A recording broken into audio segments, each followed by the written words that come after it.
I'm Polly.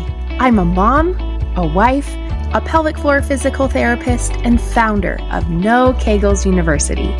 I have helped thousands of women stop leaking, enjoy intimacy, and feel proud of their bodies, even after having kids.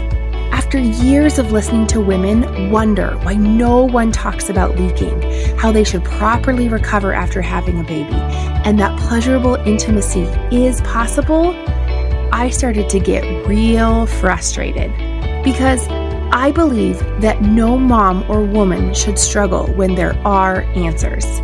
It became my mission to shed light on the lack of postpartum care and the lack of discussion on issues that relate to women and their health, even if they can be uncomfortable sometimes. It also became my mission to change the conversation on women's health, the pelvic floor, and more. Here we go. Episode 11, No Such Thing as a Bad Exercise.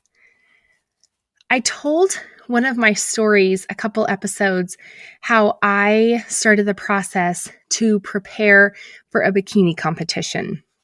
I know, kind of odd to be showing on this podcast, but I remember when they were doing my exercise programming, I did a lot of crunches. A lot of weighted abs where I would hang onto a plate and do little mini sit-ups.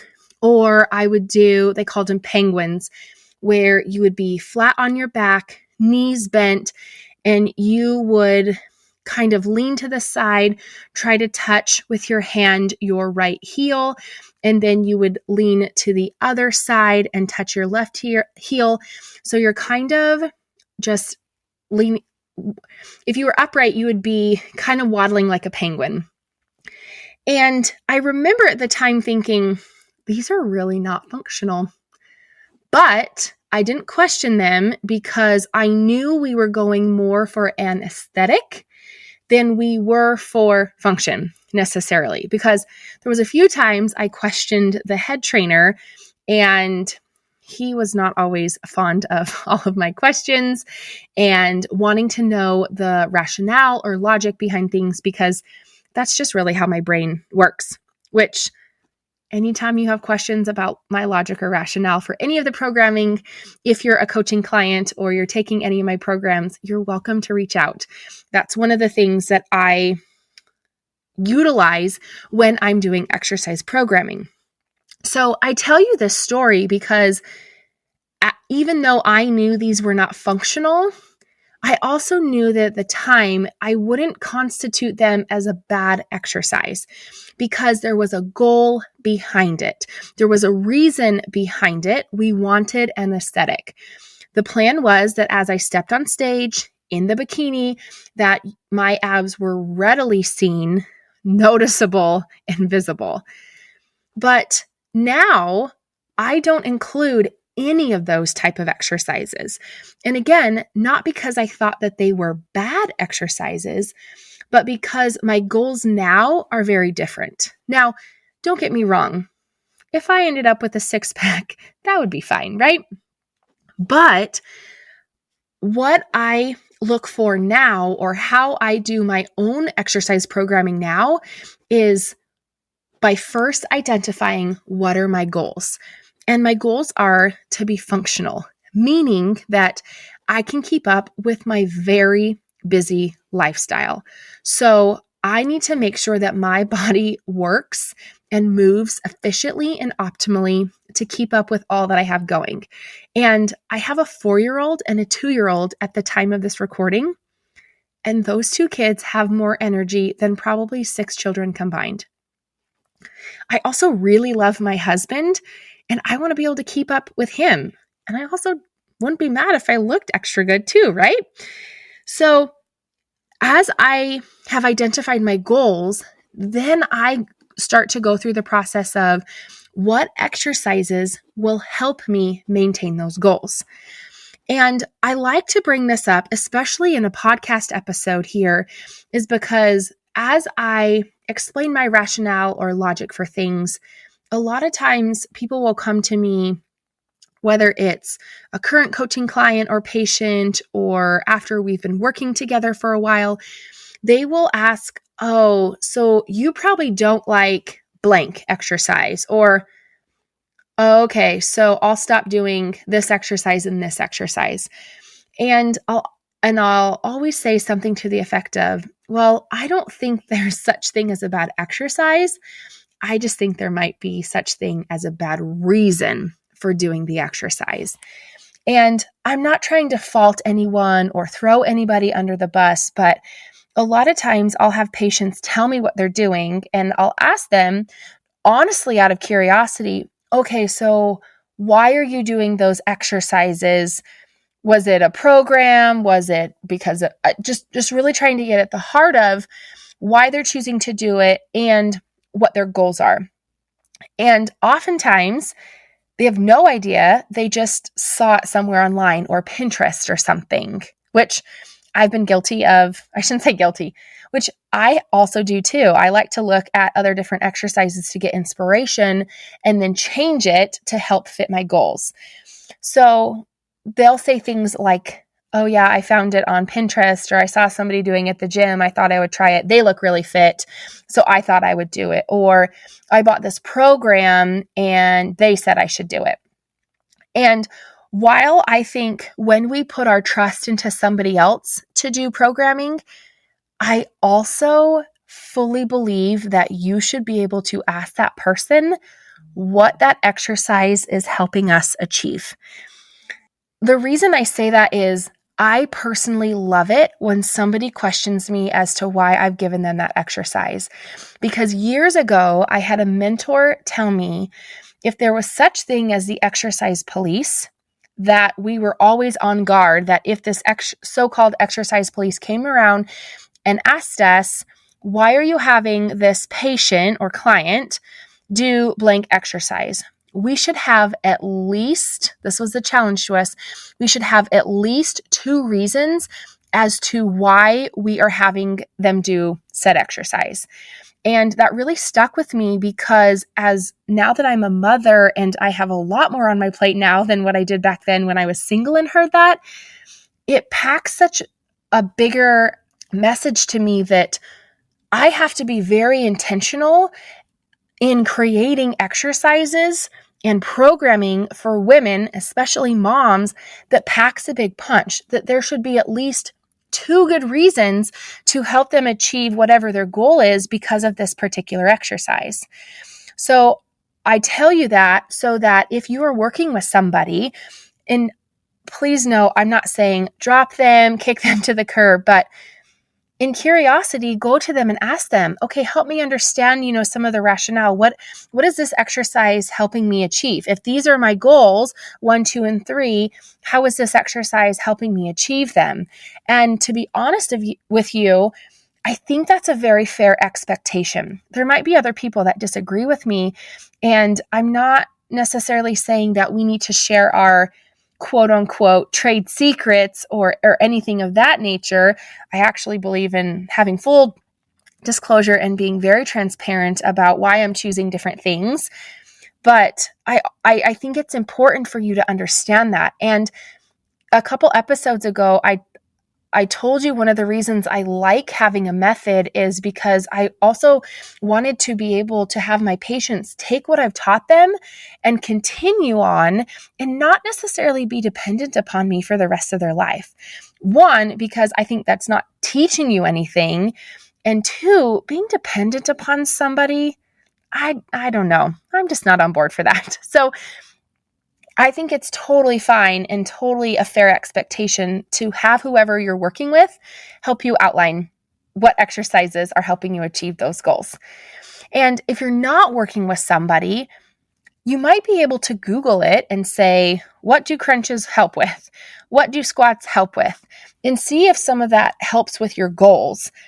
And really at the end of this, I'm going to give you a couple of exercises and help you change it a little bit to help you, quote unquote, reach your goals, assuming that you probably have some similar goals as mine, being able to keep up with your kids, having your body work optimally and efficiently in terms of energy, and who knows, maybe looking a little extra good so you feel good in your clothes and And your husband is super happy to look at you.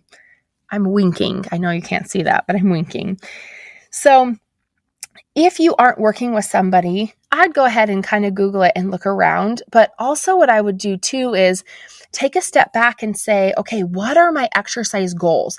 Why am I exercising? What am I trying to achieve with this? And then identify those goals. And more than likely, there's probably someone that you know or trust well enough that would be able to at least get you headed in the right direction. And in my pelvic floor strategy call, which I'll talk a little more about at the very end, that's something I like to help whoever it is that I'm coaching on that. Because I think it's important to have good information, but also information that you can take and that you can run with and apply to so many other circumstances. So I would encourage you to find somebody to, whether if it's me or not, I'm not too worried about that, but I want you to have some more education and more knowledge behind the reasoning and the rationale as to why you're choosing to exercise. Now, let me also just put this disclaimer in here as well. If you are like, you know what, I like to exercise because I want to have endorphins, great. Keep doing what you're doing. Just general exercise is going to help you achieve that. But I think the whole premise of this is that a lot of times, because I've worked with so many women, thousands and thousands of them over the last however many years, oftentimes I'll ask them what they're doing, and none of the exercises that they're doing will help them reach their goals, or it's going to be a really long time before they do. So let me walk you through a couple of very basic exercises, and I'll give you a couple of ideas on how to change them if you had some similar goals as I do. So the first one is a plank. I don't think that this is actually a very functional exercise, and I don't know if anybody really likes to do them very much. But one of my favorite ways to change this up is to play twister plank with yourself. Now, you can get the twister mat out. You know which game I'm talking about, with the red circles, the yellow circles, the blue circles. I think there's one more color, green maybe. Green circles. And you spin the little spinner and tells you right foot on the red and the blue or left foot on the blue. I mean, whatever. You know what I'm trying to say. So by being in the plank and you're moving your right hand and then left hand and then right foot and left foot, and you're kind of moving them all over the place, this, I promise you, is going to give you a lot of bang for your buck, because you'll notice you're going to get really tired pretty quick. That will help you with the endurance part of keeping up with your kids and really having endurance to keep up with your your full life and full schedule. And the other great thing is it does help our core get really strong, but because we're utilizing our arms and our legs, we know that our core turns on when our arms move and when our legs move. And so I feel like this is a much more functional exercise. It's a lot more demanding than just a traditional plank. And as far as my exercise goals go, this exercise helps me achieve all three of them, actually. The second one is crunches or sit-ups. And oftentimes I'll get asked, well, why aren't they great? And I'll say, okay, well, tell me your exercise goals before I decide if they're great or not for you. And they'll say, well, I just want to really just keep up with my kids and have a really strong core. And so I'll say, I think that's very noble. I have the same goals. But let me ask you this. During your day, at what point are you doing a sit-up motion? Oh, wait. You don't. Like, the only functional reason that I could see that somebody would need to do this is if you're a plumber getting underneath the kitchen sink and working on a pipe, because you're doing that motion. Truly. I mean that. I mean that. So I feel like that's not the best use of our time, and it's not a great and efficient exercise for us, especially if we want to be able to keep up with our kids, to have a strong core, and to be able to do what we want and not feel limited. So one of my favorites, I call it the anti-crunch. So I like to change it a little bit, this crunch or sit up. So what you'll do instead is you'll sit, You'll sit on a chair and you're going to cross your arms in front of you. And I want you to do this in front of a mirror or have access to a mirror or video yourself so you can see. And your rib cage and your pelvis need to stay stacked directly on top of each other. And what I'm going to have you do is you're going to hinge at your hips. So your head, shoulders, and the length of your abdomen into your hip, it's all going to be a straight line. Just the angle from your belly and your hip is going to change. So you're going to lean backwards, but again, you're going to maintain that straight line. This is called the anti-crunch, or at least that's what I call it. So I love this one, for example, because especially as mothers, this is a very functional motion. I can't tell you how many times I'm trying to hang on to a kid and grab my credit card from the card reader and then put it in my bag, but my kid is crawling all over me and I'm trying to juggle him and I don't want to put him down because if you have ever checked out my Instagram stories, I often relate the stories of him running away or me chasing after him. And so this anti-crunch serves me so well. And while you don't have a kid exactly like mine, chances are you have to hold more than one thing and juggle more than one thing. And I find that this is a really great exercise that works my tummy muscles and my back muscles, but also really encourages a great postural strength. And this is something that goes back to me having energy and being efficient with all my movements because my body is helping maintain a proper posture, which is not going to tax my body or my muscles or take up too much of my energy so that I can use that energy to keep up with my full life and full schedule. And the last exercise that I would change for you is squats. So this is one time I wish that I was doing a YouTube video so you know what I mean, but I'll explain it so you have an idea. I know you have all seen the quintessential picture of a woman in the squat rack and she comes up to the bar and she adjusts her shoulders and her feet and her hips and she does all this adjusting and then she squats with the weight on and then she stands right back up. I know you know what I'm talking about, right? I liken this to when you're in the grocery store or you bend down to pick up the laundry basket or you walk by and notice, there's a mess on the floor. I got to clean it up. Do you A, walk over to that mess or laundry basket or item in the store that you're going to bend down and get? And do you adjust your shoulders, adjust your feet, adjust your posture, and then squat like you would in a squat rack? No way. Who has time for that, right? So the reason I bring that up is it's not functional and I'm not saying don't go to the squat rack and do that. I do think it's important. You need proper form, especially if you're doing a ton of weight. But I also think that it's important to train functionally. And if you've heard my episode or you've heard about my method, VAB3, vertical, above, below, and all three planes, you should probably train your squats in all three planes. So one of my favorites is change your foot positions. So you can do narrow, you can do wide, which I've seen lots of other people do. But what if you turned your toes out? I've seen a few people do that. What if you turned just one toe in? What if you staggered your stance? What if you put your foot up on another surface and changed the foot position of the foot that's on the ground and squatted? Now, you're not doing any of these with squats, but you're just training your hips. You're training your legs in different positions in order to keep up with you so that when you go to do these other activities, you're lifting all this weight in the squat rack, which again, I think absolutely has its value. But if one of your goals is to keep up with your kids and to stay healthy, then doing squat rack like squats all the time in your training and in real life, it's not going to help you get to those goals. So think about changing up those squats a little bit and try to make it triplanar. Do it in all three planes. I hope that you enjoyed today's episode. This is one of my most favorite things to talk about, and changing people's programs.